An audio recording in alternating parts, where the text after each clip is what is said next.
الشیطان الرجیم بسم اللہ الرحمن الرحیم الحمد للہ رب العالمین والصلاة والسلام علی سید الانبیاء حبیب قلوبنا و طبیب نفوسنا بالقاسم محمد اللہم صلی علی محمد وعلی آلہ الطیبین الطاہرین المعصومین المنتخبین المنتجبین واللعنۃ الدائمہ علی اعدائہم اجمعین اما بعد فقد قال اللہ تبارک و تعالی فی کتابہ المجید بسم اللہ الرحمن الرحیم وَكُلَّ شَيْءٍ أَحْصَيْنَاهُ فِي إِمَامٍ مُبِينٍ صلوات اللہم صلی علی محمد وآل محمد۔ تفسیر قمی اسی طرح بحار الانوار میں بھی روایت ہے کہ جب اس آیت کے بارے میں ابن عباس جیسے راوی سوال کرتے ہیں مولا علی سے، یا علی کون ہے امام مبین؟ امام فرماتے ہیں واللہ انا الامام المبین الذی ابین الحق من الباطل ورثتہ من رسول اللہ۔ اللہ کی قسم، حالانکہ علی کو اللہ کی قسم اٹھانے کی ضرورت نہیں، سامنے بھی ابن عباس جیسا شاگرد اور محدث اور ماننے والا، اقرار کرنے والا فضائل کا، لیکن پھر بھی علی چونکہ 1400 سال قیامت تک کی نسلوں کو دیکھ رہے تھے کہ کوئی آئے گا جو علی کے فضائل میں شک کرے گا، لہذا میں علی جس کی قسمیں زمانہ اٹھاتا ہے، میں اللہ کی قسم اٹھا کے اس کو بتانا چاہتا ہوں کہ علی کے فضائل میں شک نہ کرنا۔ واللہ انا الامام المبین الذی یبین الحق من الباطل، اللہ کی قسم میں ہی تو وہ امام مبین ہوں جو حق سے باطل کو جدا کر دیتا ہوں۔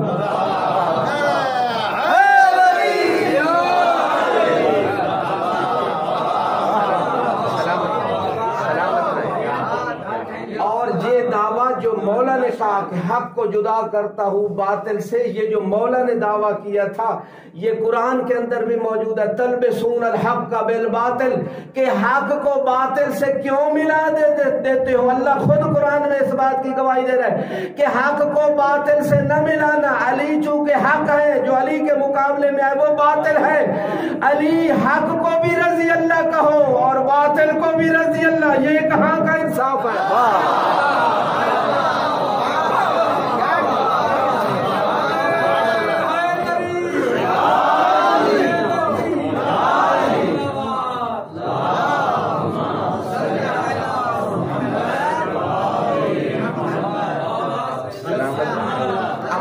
گنجائش نہیں، مولا کا خود شکوہ خطبہ شکیہ کے اندر انزل الدار، بس میں نے اشارہ کر دیا، علی خود شکوہ کر رہے ہیں کہ باطل سے میرا مقابلہ، باطل سے میرا مقابلہ، پہلے باطل سے، پھر دوسرے، پھر تیسرے، حتی قیل علی و معاویہ، علی کا مقابلہ اور معاویہ سے، یہ کہاں کا انصاف ہے؟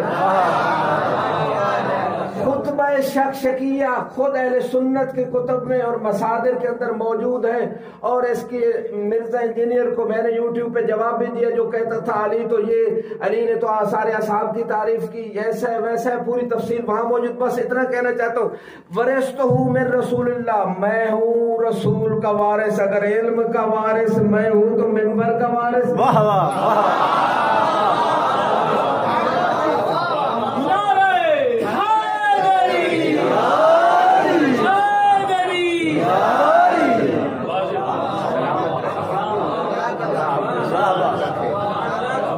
یہ جو زبان علی کے حق میں بولتی ہیں، اب وقت میں گنجائش نہیں، آپ اہل علم تشریف فرماؤ، ان زبانوں کے بولنے کا اجر علی یہ دیں گے کہ موت کے وقت قبر میں حشر میں پھر آپ کی جگہ علی بولیں گے۔ مل کے درود پڑھے بار محمد و آل محمد۔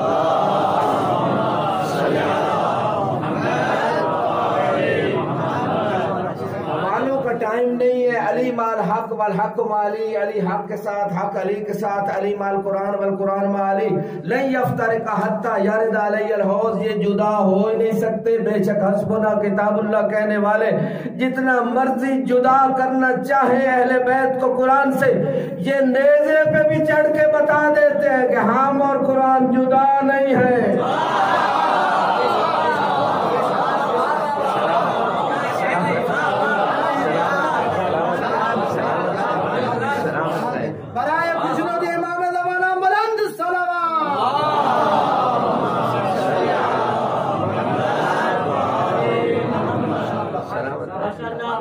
علی میزان الحق ہیں، حق کا میزان ہے علی. اور اس لیے تاریخ دمشق میں بھی، تاریخ بغداد میں بھی اہل سنت کی کتابیں، مولانا صاحب ابو اشتر پوری توجہ چاہتا ہوں، ان کتابوں کے اندر رسول اسلام کی مشہور و معروف حدیث مبارکہ موجود ہے، یا عمار لو کان علی سالکا لوادی والناس کلهم سلکوا وادیا اسلک ما علی فانه لن یخرجک من ہدا. اے عمار اگر ساری دنیا ایک وادی میں جا رہی ہو، اکیلے علی دوسری وادی میں جا رہے ہو، علی کی وادی میں چلنا، علی تمہیں ہدایت سے کبھی نکالیں گے نہیں. صلوات پڑھیں بار محمد والی.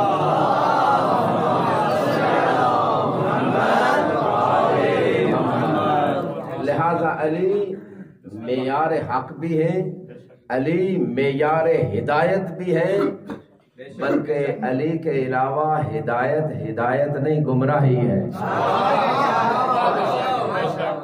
جس نے علی کو چھوڑا، علی کا گیا کچھ نہیں، اس کے پاس رہا کچھ نہیں.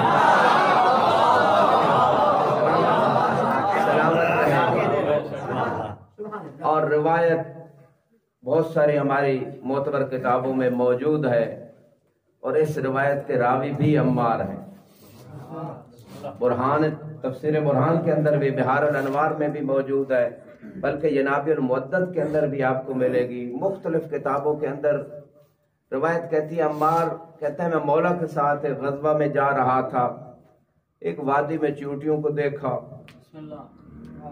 میں نے ایک سوال کر دیا. مشکل سوال تھا عمار کی نگاہ میں کہ یہ چونٹیاں حل من احد یعرف من الخلق عدد هذا النمل. مشکل تھا عمار کی نگاہ میں، یہ سوال مشکل تھا، لیکن مشکل کشا کی نگاہ میں مشکل نہیں تھا. اب مجھے کہنے دیجئے، مولانا رمضان صاحب صحابی جلیل ہیں، تقتل کفیۃ باغیہ، عمار بھی حق کا معیار ہے، لیکن علی جیسے معیار پر تب تو عمار نہیں جا سکتے. یعنی عمار کا بھی معیار ہے کہ حق و باطل کو پہچاننا ہو تو پتہ چلائیں کہ عمار کس طرف ہے، جس طرف عمار اس طرف حق. لیکن عمار اس مقام تک ہونے کے باوجود بھی جو مشکل سوال عمار کی نگاہ میں تھا وہ علی کی نگاہ میں مشکل نہیں تھا. صحابی جتنا بھی جلیل ہو، اس کا معنی یہ ہے جلیل ہونے کے باوجود پھر بھی مشکل کشائی علی سے کرو. بات سے عرض کر رہا تھا، جب سوال کیا مولا علی سے کوئی ہے ان چوٹیوں کا عدد بتانے والا، تو مولا نے کہا انا عارف الرجل الذي يعرف عدد هذا النمل ويعرف كم فيه ذکر وكم فيه انثى. یہی تو کریمی اہل بیت ہے. پوری توجہ چاہتا ہوں، یہی تو کریمی اہل بیت ہے کہ سائل تھوڑا مانگتا ہے، یہ زیادہ دے دیتے ہیں. سائل نے ایک روٹی کا سوال کیا تھا، مولا علی نے کمبر سے فرمایا تھا اونٹ کی قطار دے دو.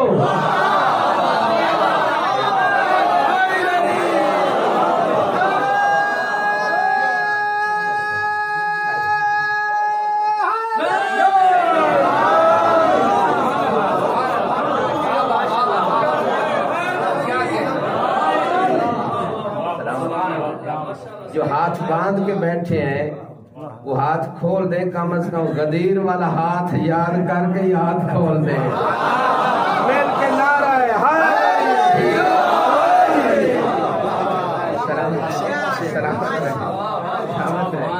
لہذا عمار نے تو ایک سوال کیا تھا، مولا اس کا عدد کو جانتا ہے؟ مولا نے کریمی کا دروازہ کھول دیا کہ میں ایک ایسے مرد کو جانتا ہوں جو یہ بھی بتا سکتا ہے کہ عدد کتنا ہے، یہ بھی بتا سکتا ہے کہ مذکر کتنے ہیں، مؤنث کتنے ہیں. فقط مولانا اختر صاحب آپ کہیں گم ہیں، آپ کی اس گمشدگی کو واپس لانے کے لیے جملہ عرض کرو.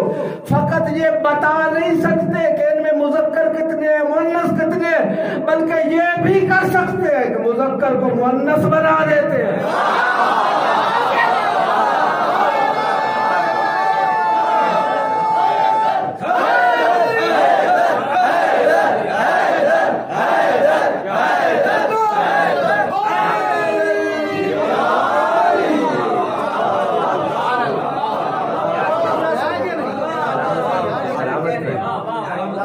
خدا ان ہاتھوں کو ان زبانوں کو سلامت رکھے اور نصرت اہل بیت میں یہ زبانیں ہمیشہ بولتی رہیں. اور یہ جملہ میرا نہیں، جملے سے جملہ بات آ جاتی ہے. مولانا قاسم نقوی صاحب امام رضا علیہ السلام سے روایت موجود ہے کہ معتبر کتابوں کے اندر دیبل سے فرمایا تھا یا دیبل لا تکسر ان نصرتنا ما دمت حیا. دیبل کرتا کیا تھا؟ زبان سے محمد وآل محمد کے فضائل و مصائب پڑھتا تھا. گویا امام بتانا چاہتے ہیں کہ اگر مقصر ہونے سے بچنا چاہتے ہو ہماری اپنی زبان سے ہمارے فضائل پڑھا کرو، مصائب پڑھا کرو.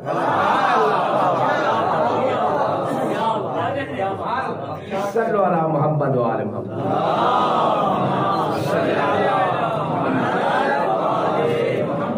لا تکسر عن نصرتنا. قاسم نقوی صاحب جملہ ہماری نصرت سے تقصیر نہ کرنا، یہ اس معنی میں مقصر ہے. آپ گھبرا، آپ تو مقصر نہیں، آپ تو پڑھ رہے ہیں اور پڑھیں گے. ضرور پڑھیں بار محمد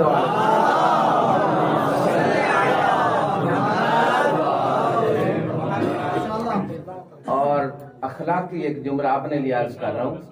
روایات بھی ہیں، ادعیہ بھی ہیں، فتاوی علماء بھی ہیں. کہتے ہیں کہ مومن جتنا بھی کمال تک پہنچ جائے پھر بھی اس کی عبودیت کی بلندی اس میں کہ ہمیشہ اپنے آپ کو تقصیر و کوتاہی میں سمجھے. مجھ سے تقصیر ہوئی. درود پڑھے بار محمد والے.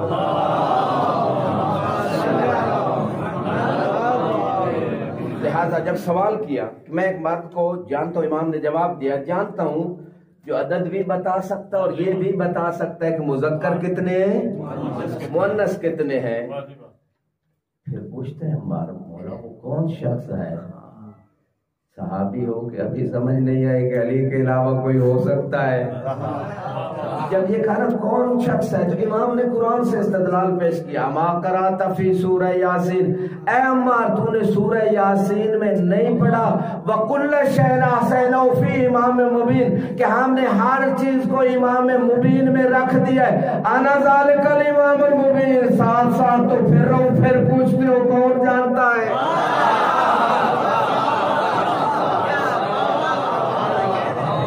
سلامت رہے. مل کے درود پڑھے بار محمد.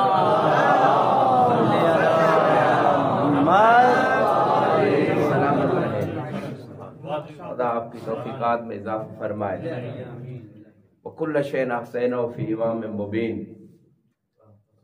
وہ روایت بھی آپ کے سامنے معانی الاخبار میں بھی بہار الانوار کی جلد نمبر 4 میں روایت یہ ہے کہ جب یہ آیت آئی امام باقر علیہ السلام فرماتے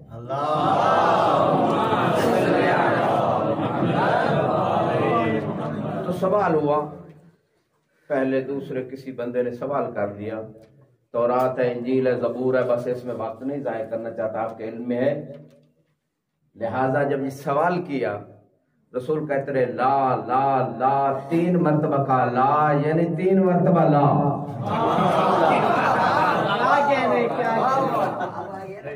وہ بات 3 مرتبہ روایت ہے 3 مرتبہ کا لا لا لا، یعنی جس کے دل میں علی آنا چاہتا ہے پہلے 3 مرتبہ لا ہونا چاہیے.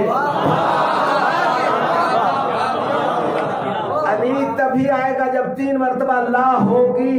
اور لا الہ الا اللہ میں بھی پہلے لا ہے. پھر عرض کرنا چاہتا ہوں اس مقام پہ جب 3 مرتبہ لا کہہ دیا اتنے میں علی آ گئے صحابہ کے درمیان مسجد کے اندر.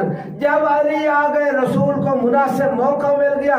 اب فرمایا روایت کہتے فاقبل امیر المومنین فقال هذا هو الامام المبین الذي احسن فی علم كل شيء. اب تک سوال کر رہے تھے کہ تورات ہے، انجیل ہے، زبور ہے، اب سوال کیوں نہیں کرتے جب علی آ گئے؟ یہی تو وہ ہے جس میں اللہ نے ہر چیز کا علم رکھ دیا.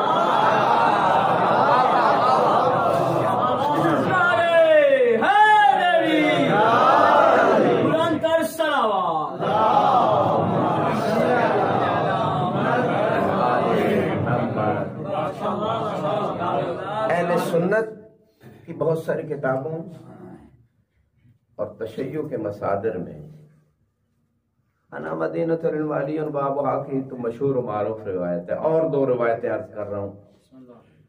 تفسیر نور الثقلین میں بھی آپ کو ملے گی یہ روایت. اسی طرح اور مصادر کے اندر بھی جناب المعدت والے نے بھی یہ 2-3 روایتیں جو میں عرض کرنے جا رہا ہوں آپ کی خدمت میں، امام فرماتے ہیں اس میں بھی ابن عباس جیسا شاگرد ہے، علم دینے والا سمندر علی ہو، لینے والا ابن عباس جیسا شاگرد ہو۔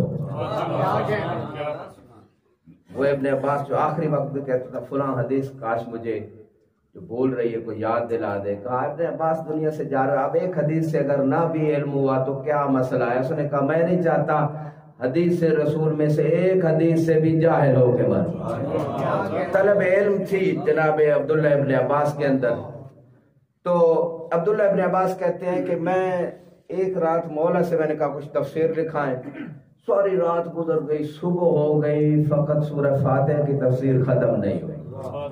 امام فرماتے ہیں لو شئت لأوقرت 70 بعیرا من تفسیر بسم اللہ الرحمن الرحیم، دوسری روایت میں من تفسیر سورہ فاتحہ، تیسری روایت میں من تفسیر الباق۔ اگر میں چاہتا، یعنی ان تینوں روایتوں کو اگر ہم جمع کریں تو علی کے سمندر کے علم میں سے شاید تھوڑی سی ہمیں سمجھ آ جائے کہ پوری سورہ فاتحہ کا جو سورہ اس کے اندر علم ہے، اس کی جو تفسیر ہے، یہ نہیں کہا فقط حدیث کا علم، یہ نہیں کہا عقائد کا علم، یہ نہیں کہا فقط فقہ کا علم، بلکہ جو علم ہے کائنات میں جو علم ہو سکتا ہے، علی وہ بتا رہے میں 70 اونٹوں پہ سورہ فاتحہ کی تفسیر لدوا سکتا ہوں۔ پھر کہا بائے بسم اللہ کے بارے میں ایسا کر سکتا ہوں۔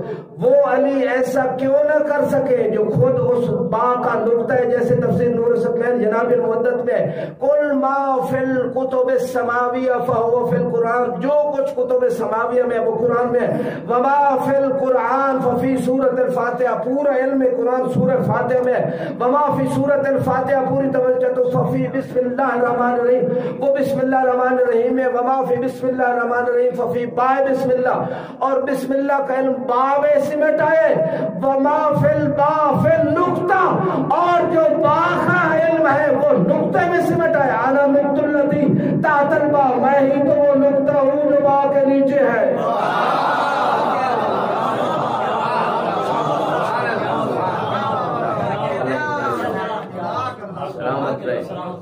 لہذا اس نقطے کو جس کو علی کہہ رہے میں ہی وہ نقطہ ہوں، اور علم بنتا بھی نقطوں سے ہے، خطابت بھی نقطوں سے ہوتی ہے، وہ اور نقطے ہیں یہ اور نقطے ہیں، دونوں میں فرق ہے۔ وہ علی کہ جس کے پاس تمام کتابوں کا علم، قرآن کا علم، دیکھیں آپ جب حروف لکھتے ہیں تھک تو نہیں گئے؟ بس آخری جملے مسائل کی طرف آ رہا ہوں۔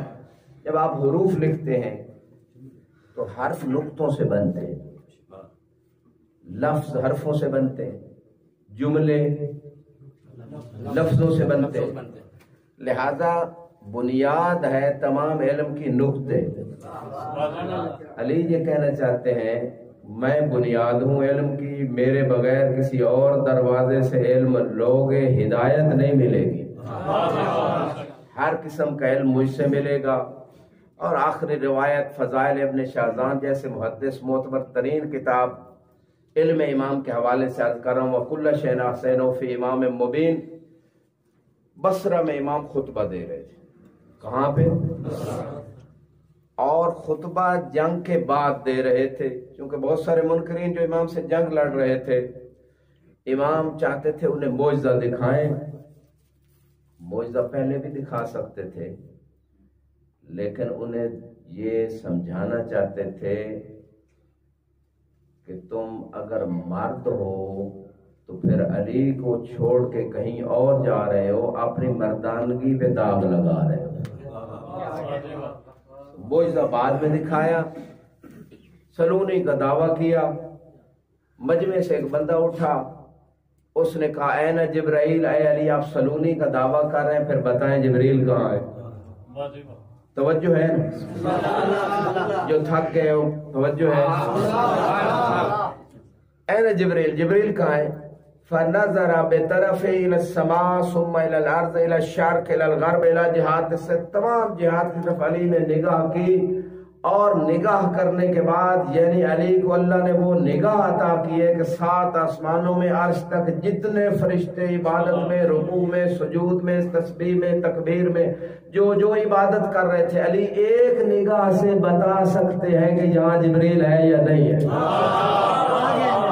پوری توجہ چاہتا ہوں، لہذا علی نے جب کائنات کے ذرے ذرے پہ نگاہ کر لی اور کہیں جبریل نظر نہیں آیا، حاجی صاحب جبریل بالکل بزرگی کی شکل میں، بزرگ جیسے کہ روایت کے جملے شیخ عربی میں بزرگ کہتے ہیں، بالکل تقریباً آپ کی طرح حلیہ بنا کے مجمع کے اندر حاجی صاحب جبریل بیٹھے تھے،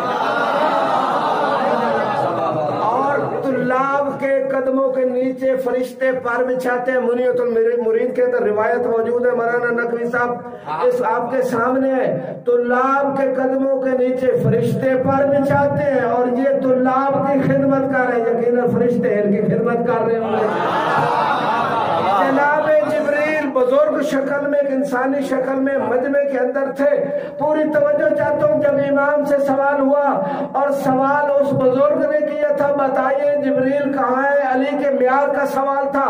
وہ منافقین جو یہ پوچھتے تھے کہ میری داڑھی کے بال کتنے ہیں، ان کو علی کی معرفت نہیں تھی۔ علی فرما رہے تھے مجھے رسول نے بتایا تھا تو نے یہ سوال کرنا ہے، میں بتا بھی دوں تیرے پاس دلیل کیا ہے کہ اتنے ہی بال ہیں، لیکن اتنا بتاتا ہوں تیری داڑھی کے ہر بال کے نیچے ایک شیطان چھپا ہوا جو تجھے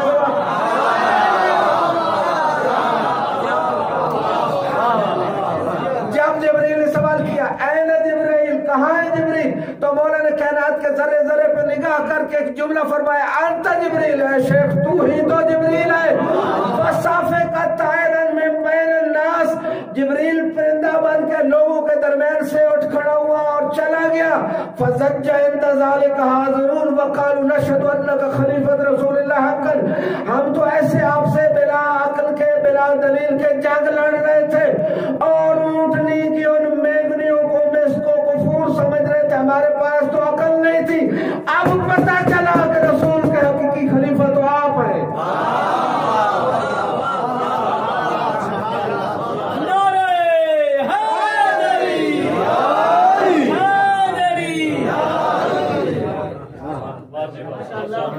عزت بھی بڑی تھی تو مصیبت بھی بڑی تھی۔ ایام فاطمیہ ہیں، اس علی کو فرصت دیں، جیسے کہ روایت کے اندر کل بھی پڑھ رہا تھا، 10 دن تک علی تنہا گھر میں بیٹھ کے زہرا کو روتے۔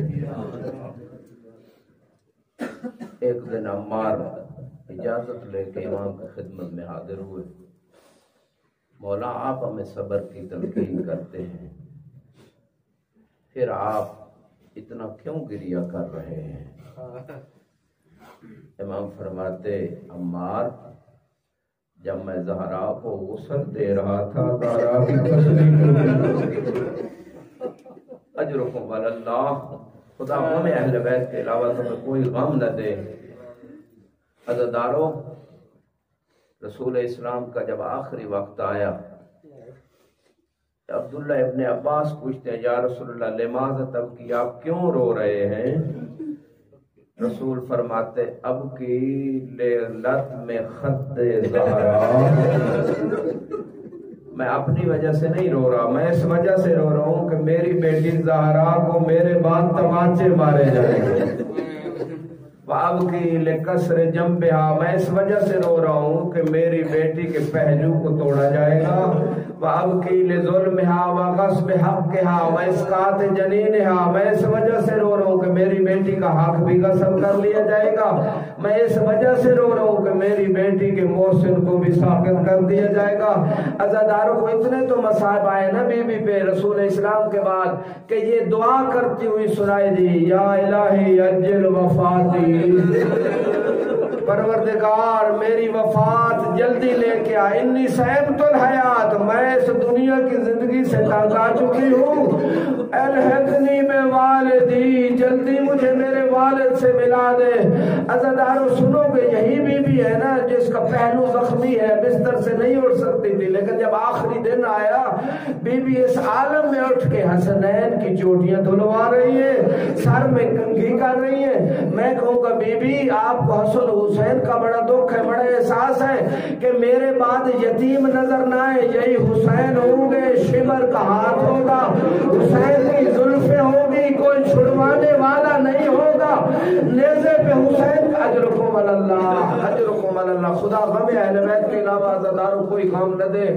عزاداروں بس اتنا جملہ کہنا چاہتا ہوں اس مقام پہ, جب بی بی نے آخری وقت میں حسن حسین کو الوداع کر لیا, جب رخصت ہو گئی تو امام نے ایک آواز دی, یا حسن یا حسین یا زینب ہلمو تعالو, آ جائیے, یہ آخری الوداعی ملاقات ہے, الفراق الفراق, اس کے بعد جدائی ہے. اپنی والدہ گرامی کو الوداع کہہ لیجئے. روایت کہتی امام حسن حسین آئے اور اپنی والدہ گرامی سے لپٹ کر رو رہے تھے. بس آخری جملے عزاداروں, جب رو رہے تھے تو روتے روتے علی نے بھی, حسن حسین نے, جناب زہرا نے, روایت کہتی ہے بہت ساری معتبر کتابوں میں ہے کہ بی بی نے کفن سے ہاتھ نکالے, حسن حسین کو گلے لگایا. جب دونوں بیٹوں کو بی بی الوداع کر رہی تھی, حسن حسین کا گریہ بلند تھا, آسمان سے آواز آئی, ندائی, یا علی ارفعہما قد ابقیا ملائکۃ السماء, اے علی حسن حسین کو جدا کر لو زہرا سے, ان دونوں نے تو ملائکہ کو بھی رلا دیا ہے. الا لعنت اللہ علی قوم الظالمین وسیعلم الذین ظلموا ای منقلبون. پروردگار بحق محمد و آل محمد اس قلیل سے عبادت کو اپنی بارگاہ میں قبول و مقبول فرما, ہمارے صغیرہ کبیرہ گناہوں سے درگزر فرما, علم و عمل کی دولت سے مالا مال فرما. پروردگار بحق محمد و آل محمد ہمارے امام کے ظہور میں تعجیل فرما, ہمارے امام کو ہم سے راضی فرما, علماء اعلام کا سایہ ہمارے سروں پہ قائم و دائم فرما. جو مریض ہیں ان کو شفاء کاملہ عاجلہ عطا فرما, جو بے اولاد ہیں ان کو اولاد نرینہ عطا فرما. اس مستع امام العصر کو دن دگنی رات چوگنی ترقی عطا فرما. حاضرین کی حاجات کو پورا فرما, خصوصاً ہمارے بزرگوار سزواری صاحب اور پھر ہمارے محترم حاجی دل نواز صاحب, ان کی توفیقات میں اضافہ فرما, ان کی زندگی کو دراز فرما, اس مشن کو مزید آگے بڑھانے کی توفیق عطا فرما. اس مجلس کا ثواب چہاردہ معصومین کی بارگاہوں میں ہدیہ کرتے ہیں, ان بارگاہوں سے جو ثواب حاصل ہو اس ثواب کو سید محمد سبطین نقوی مرحوم کی روح کو پہنچائے, ان کے درجات کو بلند فرمائے, ان کی قبر کو منور فرمائے, ان کو شفاعت اہل بیت نصیب فرمائے. اس قانون وعدے کے اور جتنے مرحومین ہیں ان کے درجات کو بلند فرمائے, خصوصاً ان کے والد گرامی اور ان کے سسر کے درجات کو بلند فرمائے. حاضرین کے جتنے مرحومین ہیں پروردگار ان سب کو شفاعت اہل بیت نصیب فرمائے. ایک مرتبہ سورہ فاتحہ لجمیع المؤمنین والمؤمنات مع الصلوات علی محمد و آلہ.